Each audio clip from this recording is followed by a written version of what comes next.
तैत्तिरीय उपनिषद दूसरा भाग ब्रह्मानंद बलि। इस भाग में कुल 9 अनुवाक हैं, जिसमें हृदय गुहा में स्थित परमेश्वर को जानने का महत्व समझाते हुए उसके अन्नमय, प्राणमय, मनोमय, विज्ञानमय एवं आनंदमय कलेवरों का विवेचन, आनंद की मीमांसा में लौकिक आनंद से लेकर उसके उत्तरोत्तर श्रेष्ठ स्वरूपों के वर्णन के साथ ब्रह्मानंद की समीक्षा की गई है। परमात्मा के आनंद स्वरूप को समझाने वालों की स्थिति का भी वर्णन है। प्रथम अनुवाक का सार संग्रह यह है: ब्रह्म वेदामाप्नोति परमम, अर्थात ब्रह्मज्ञानी पर ब्रह्म को प्राप्त कर लेता है। उसी भाव को व्यक्त करने वाली यह श्रुति कही गई है। अथ प्रथमो अनुवाकः ओम ब्रह्म वेदामाप्नोति परमम तदेषाम् अभयुक्तः सत्यम ज्ञानम अनंतम ब्रह्म। श्रुति में यह कहा गया है कि ब्रह्मवेता साधक ब्रह्म को प्राप्त कर ही लेता है। वह ब्रह्म क्या है? वह ब्रह्म सत्य है, ज्ञान है, अनंत है। जो साधक परम आकाश में और प्राणियों की हृदय रूपी गुफा में सन्निहित उस ब्रह्म को जान लेता है, वह विशिष्ट ज्ञान उस ब्रह्म के साथ समस्त भोगों का उपभोग करता है। निश्चय ही उस परमात्मा से सर्वप्रथम आकाश तत्व प्रकट हुआ, तदनंतर आकाश से वायु, वायु से अग्नि, अग्नि से जल और जल से पृथ्वी तत्व उत्पन्न हुआ। पृथ्वी से औषधियाँ और औषधियों से अन्न प्राप्त हुआ। अन्न से पुरुष वृद्धि को प्राप्त हुआ। पुरुष निश्चय ही उस अन्न के रस स्वरूप में है। उसका यह मनुष्य रूपी पक्षी का सिर है। एक बाहु दक्षिण पंख है, अन्य बाहु वाम पंख है। आत्मा मध्य भाग में है। ये पैर ही पूंछ और प्रतिष्ठा है। उसी विषय में श्लोक उल्लिखित है। अथ द्वितीय अनुवाकः, यहाँ से अब दूसरा अनुवाक शुरू होता है। इस अनुवाक में 5 भूतों की उत्पत्ति तथा मनुष्य की काया में संव्याप्त 5 कोशों का वर्णन किया गया है। मनुष्य की काया में समाहित उन सभी कोशों का आकार मनुष्य की स्थूल काया के अनुरूप ही होता है। मनुष्य को पक्षी मानकर उसके सिर, पंख, मध्य भाग एवं पूंछ की संगति बिठाते हुए 5 कोशों का वर्णन इस उपनिषद में किया गया है। अनादि प्रजा प्रजायन्ते यः काश्च पृथ्वी श्रितः अथो अनेनैव जीवन्ति। वे सभी प्राणी अन्न से ही उत्पन्न होते हैं, जो पृथ्वी के आश्रय में स्थित है। अन्न से ही वे जीवित रहते हैं और अंत में अन्न में ही विलीन हो जाते हैं। अन्न ही सभी तत्वों में श्रेष्ठ है, इसीलिए यह सर्व औषधि रूप कहा गया है। जो अन्न रूपी ब्रह्म की उपासना करते हैं, वे पुरुष संपूर्ण अन्न को प्राप्त करते हैं। अन्न ही सभी तत्वों में श्रेष्ठ है, इसीलिए यह सर्व औषधि रूप कहा गया है। अन्न से ही समस्त प्राणी उत्पन्न होते हैं। प्राणियों की वृद्धि अन्न रस से ही होती है। प्राणियों द्वारा अन्न खाया जाता है और अन्न भी प्राणियों को खाता है। इसीलिए वह अन्न अद्यते वा अति च वा अन्न कहा गया है। उस अन्न रस युक्त देह से भिन्न इस देह के अंदर प्राण रूप आत्मा पूर्ण रूप से संव्याप्त है। यह प्राण रूप आत्मा निश्चय ही पुरुष के आकार का है। पुरुष की आकृति में संव्याप्त होने से वह पुरुष के ही आकार का है। उस प्राणगत देह का प्राण ही शीर है, व्यान दहिना पंख है, अपान वायु वाम पंख है, आकाश उस देह का मध्य भाग है और पृथ्वी उसका पूछ एवं आधार भाग है।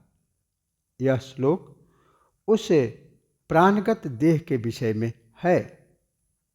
इसी के साथ दूसरा अनुवाक संपन्न हुआ। अथ तृतीय अनुवाकः।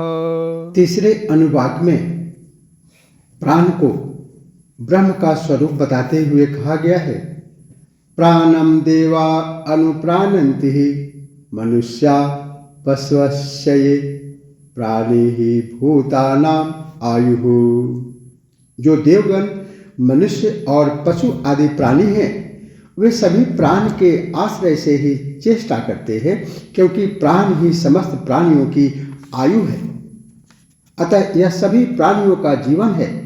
जो प्राण रूप ब्रह्म की उपासना करते हैं, वे पुरुष दीर्घ आयु को प्राप्त करते हैं। निश्चय ही प्राण संपूर्ण प्राणियों का जीवन है। इसी से यह सभी प्राणियों की आयु कहा गया है। यही उस पूर्वोक्त अन्नमय शरीर की अंतरात्मा है। उस प्राणमय देह के अंतर्गत उससे भिन्न एक मनोमय आत्मा पूर्ण रूप से व्याप्त है। यह निश्चय ही पुरुष के आकार का है। प्राणमय पुरुष की आकृति में संव्याप्त होने से यह मनोमय देह ही पुरुष के ही आकार का है। उस मनोमय देह का शीर यजुर्वेद है, ऋग्वेद दाहिना पक्ष है, सामवेद बायां पक्ष है, आदेश उस देह का मध्य भाग है, अथर्वा और अंगिरा ऋषि द्वारा दृष्ट अथर्व के मंत्र ही उसका पूछ एवं आधार भाग है। यह श्लोक उस मनोमय देह के विषय में है। अथ चतुर्थो अनुवाकः। चतुर्थ अनुवाक में मनोमय कोश के विषय में प्रकाश डाला गया है। यतो वाचो निवर्तन्ते अप्राप्य मनसा सह आनंदम ब्रह्मणो विद्वान् न बिभेति कदाचनेति। जिस ब्रह्म के आनंद की अनुभूति में मन के साथ वाणी भी असमर्थ रहती है, उसका बोध अनुभाविक ज्ञान करने वाला विद्वान कभी व्यग्र नहीं होता।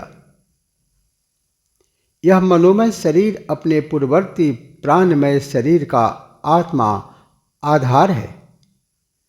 उस मनोमय शरीर से भिन्न आत्मा विज्ञानमय है, जो मनोमय शरीर से पूर्ण व्याप्त है।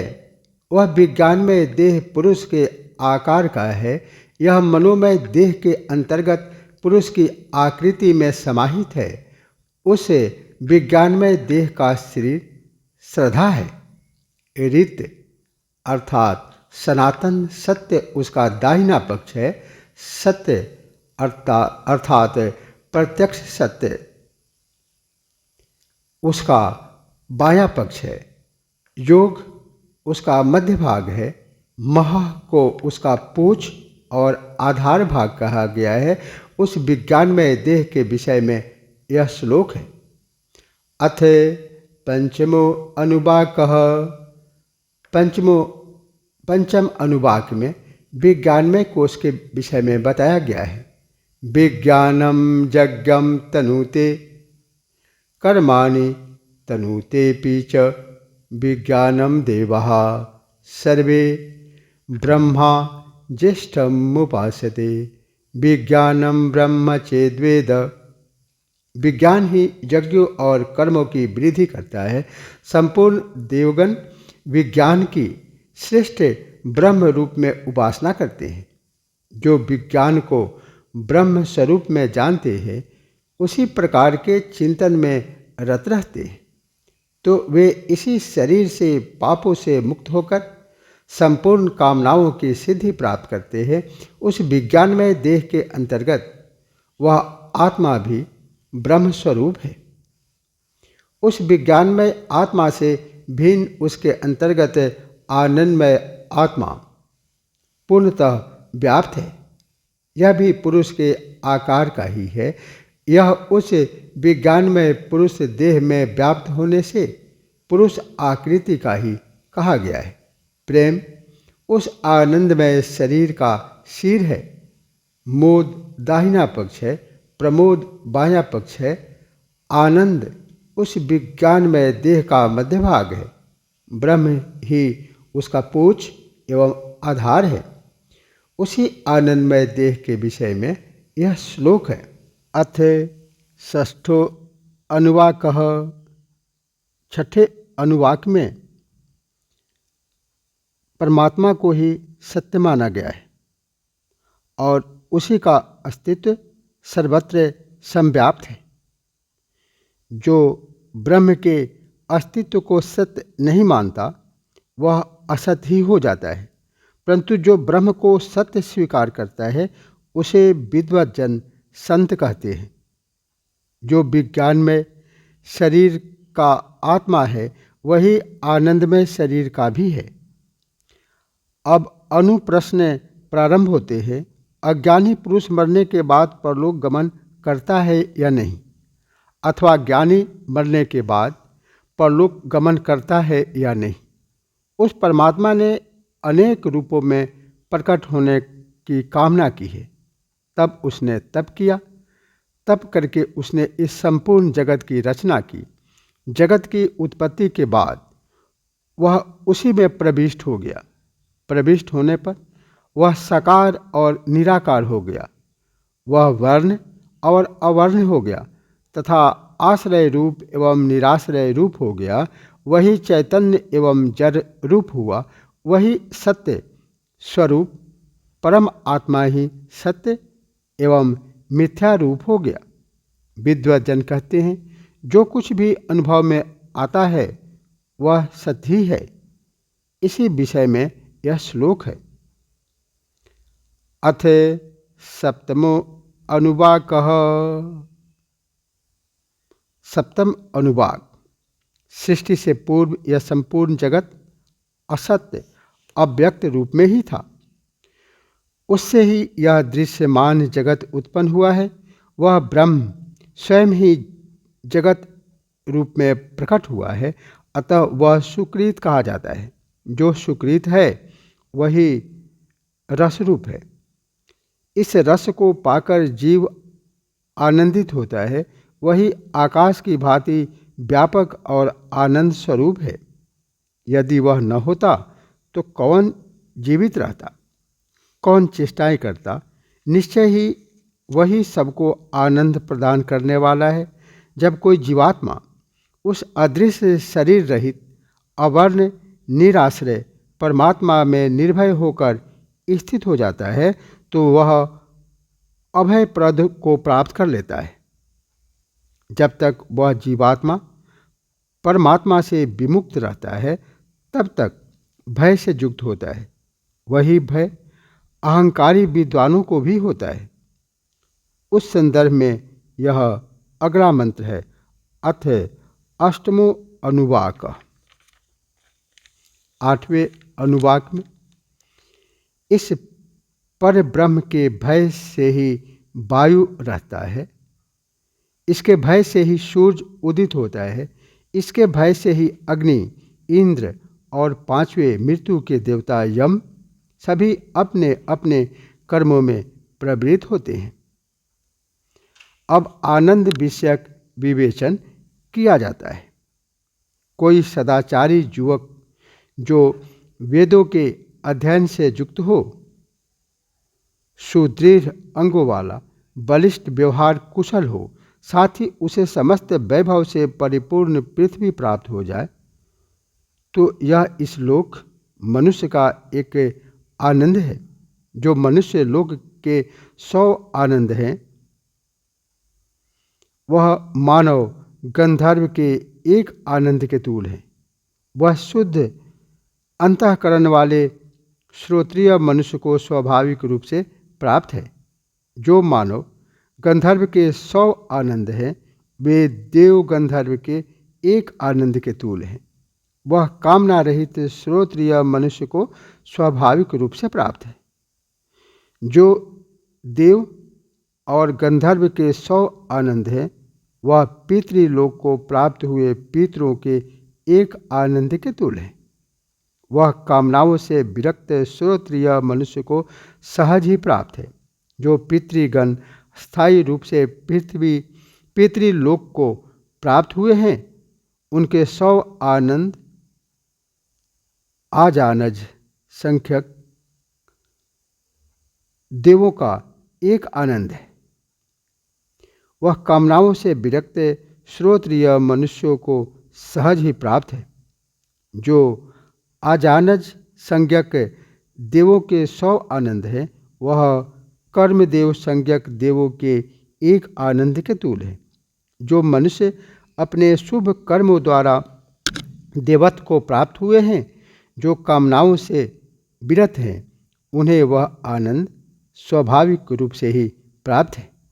जो कर्मदेव संज्ञक देवों के 100 आनंद है, वह देवों के एक आनंद के तुल्य है। वह आनंद कामना रहित श्रोत्रिय मनुष्य को सहज ही प्राप्त है।